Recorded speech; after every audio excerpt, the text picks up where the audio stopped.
आज हमारी धरती जीवन से भरी हुई है। वो यहाँ हर जगह मौजूद है। जीवन इस ग्रह में अच्छी तरह घुल मिलकर बस गया है। यह हर महासागर और हर महाद्वीप का अटूट हिस्सा है, क्योंकि धरती पर जीवन के अनुकूल सभी परिस्थितियां मौजूद हैं।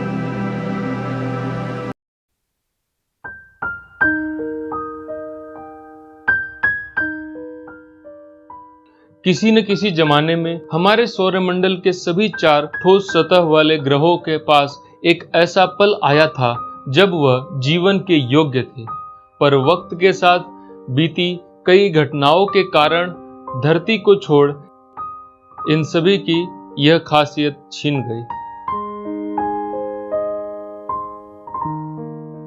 इन सभी में धरती ने इस लम्हे को सबसे ज्यादा जिया है, लेकिन यह भी हमेशा ऐसी नहीं रहेगी और आखिर में एक दिन धरती भी बाकी पथरीले ग्रहों जैसी हो जाएगी,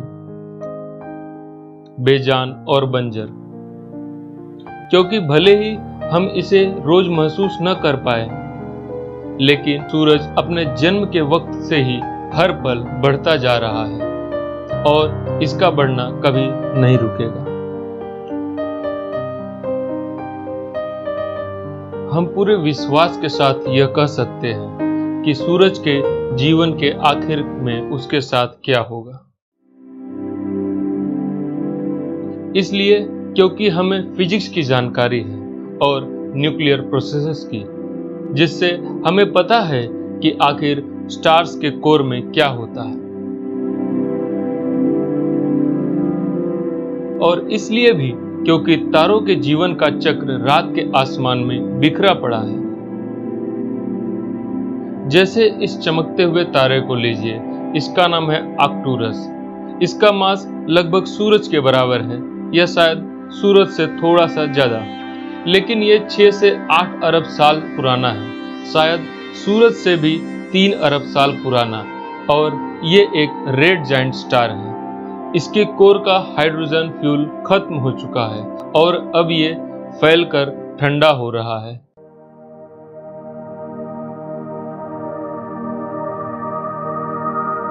और अब सूरज के साथ भी यही होगा, करीब 5 अरब साल के बाद। जैसे जैसे सूरज अपने कोर के हाइड्रोजन फ्यूल को जलाता जाएगा, इसका बाहरी किनारा फैलता जाएगा और ये एक रेड जायंट स्टार में बदलना शुरू हो जाएगा, जो स्पेस में लाखों किलोमीटर तक फैला होगा। सबसे पहले ये मरकुरी को निगलेगा, फिर बारी आएगी वीनस की और फिर धरती की, या यह शायद अपने पड़ोसियों जैसी बदकिस्मती का सामना करने से बच जाए। फिर भी यह एक मरते हुए तारे के ठीक किनारे पर होगी, जहां हालात आज के मरकुरी जैसे ही होंगे, या शायद उससे भी बुरे। ऐसे माहौल में यह जीवन के अनुकूल नहीं रह जाएगी और जीवन से भरे इस खूबसूरत ग्रह का वक्त खत्म हो जाएगा। इस पर पनप रहा जीवन एक भूली बिसरी याद बनकर रह जाएगी।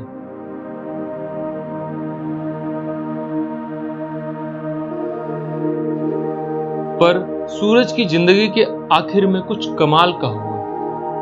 वो अनोखी बर्फीली दुनियाएं जो सौरमंडल के इस लंबे इतिहास में आज तक गहरी नींद में थी, वो जाग उठेंगी। यह वो बर्फीली दुनियाएं हैं जो स्पेस में हमारे सौरमंडल के गैस जायंट्स का चक्कर लगाती है, यानी जुपिटर और सैटर्न के मून्स। सौरमंडल के दूर दराज के मून्स जो गैस वाले इन बड़े प्लैनेट्स का चक्कर लगाते हैं, गर्म होने लगेंगे, जैसे सैटर्न का मून एनसेलेडस या जुपिटर का मून यूरोपा।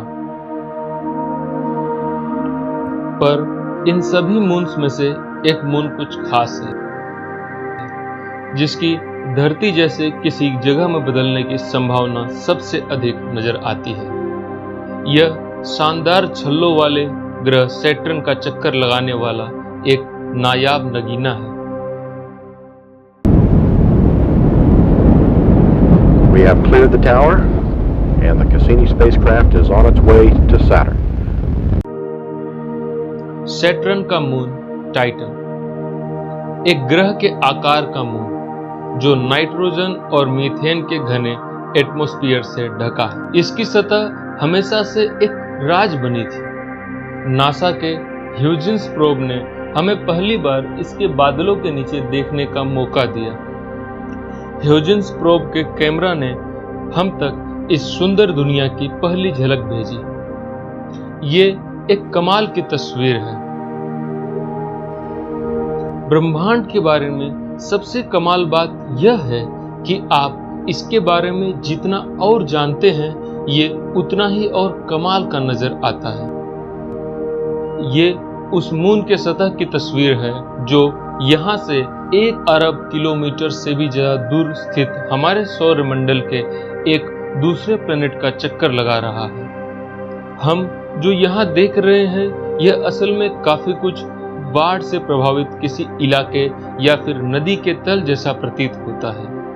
यह कहा जा सकता है कि यह एक नदी का तल या बाढ़ का इलाका है, क्योंकि इसकी सतह पर धरती जैसे ही पत्थर हैं, जिन्हें पानी जैसे बहने वाले किसी तरल ने घिसकर चिकना कर दिया है। यहाँ नजर आ रही चट्टानें असल में जमे हुए पानी से बनी हुई हैं। ये जमकर इतने ज्यादा ठोस हो गया है क्योंकि टाइटन की सतह का तापमान -180 डिग्री सेल्सियस है। इससे एक सवाल खड़ा होता है कि अगर टाइटन इतना ठंडा है तो वहां बहने वाला लिक्विड क्या है, क्योंकि जाहिर सी बात है कि यह पानी तो नहीं हो सकता। ह्यूजेंस प्रोब को वहां काफी मात्रा में मीथेन गैस मिली, जो धरती पर एक ज्वलनशील गैस है, पर यहां से ज्यादा एटमॉस्फेरिक प्रेशर और ठंडे तापमान की वजह से ये मीथेन टाइटन की सतह पर लिक्विड बनी रहती है। तो टाइटन की चट्टानें गीली हो सकती हैं, पानी से नहीं बल्कि लिक्विड मीथेन से, जो बर्फ के चट्टानों के बड़े बड़े टुकड़ों को पहाड़ों से नीचे की तरफ मैदानी इलाकों में ढकेल देती है, जैसा धरती पर पानी चट्टानों के साथ करती है। ह्यूजेंस कुछ ही घंटों काम कर पाया, लेकिन उसका मदरशिप कैसिनी, जो सैटर्न के इर्द गिर्द की अपनी ऑर्बिट में चक्कर लगा रहा था, ह्यूजेंस के टाइटन की सतह पर लैंड करने के 1 साल बाद एक बार फिर टाइटन के नॉर्थ पोल के पास से गुजरा।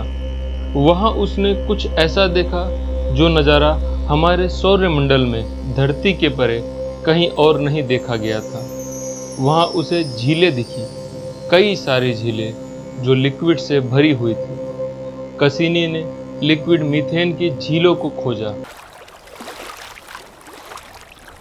अगर आप टाइटन के किसी झील में नाव में बैठे हों तो आपको बिल्कुल ऐसा ही नज़ारा मिलेगा जैसा आप इस झील के आसपास देख पा रहे हैं। फर्क सिर्फ इतना होगा कि वहाँ ये लिक्विड पानी की जगह मीथेन होगी। जो पहाड़ आप यहाँ देख रहे हैं वहाँ भी ऐसे ही पहाड़ होंगे, बस फर्क इतना होगा कि वो बर्फ के होंगे।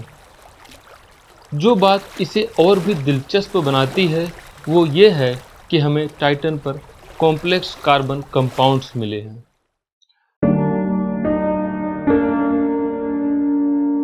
हमें टाइटन पर हाइड्रोजन साइनाइड जैसे मॉलिक्यूल्स मिले हैं जिनसे अमीनो एसिड्स बनते हैं। हमें वाइनल साइनाइड जैसे मॉलिक्यूल्स भी मिले हैं जो केमिस्ट और बायोलॉजिस्ट के हिसाब से किसी तरह का सेल मेम्ब्रेन बना सकते हैं। यानी कि जीवन के लिए सभी जरूरी चीजें टाइटन पर मौजूद हैं।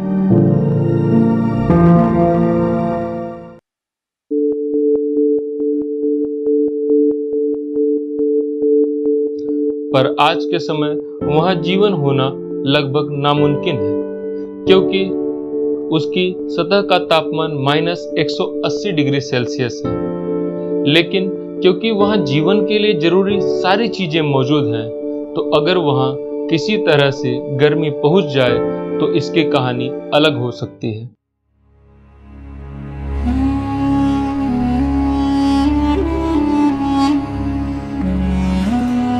पुराना होता और फैलता सूरज अपने रेड जायंट रूप में सोलर सिस्टम के दूर दराज के उन बाहरी इलाकों तक अपनी चमक और गर्मी आज के मुकाबले ज़्यादा देगा। इससे टाइटन का एटमॉस्फेयर गर्म होना शुरू हो जाएगा।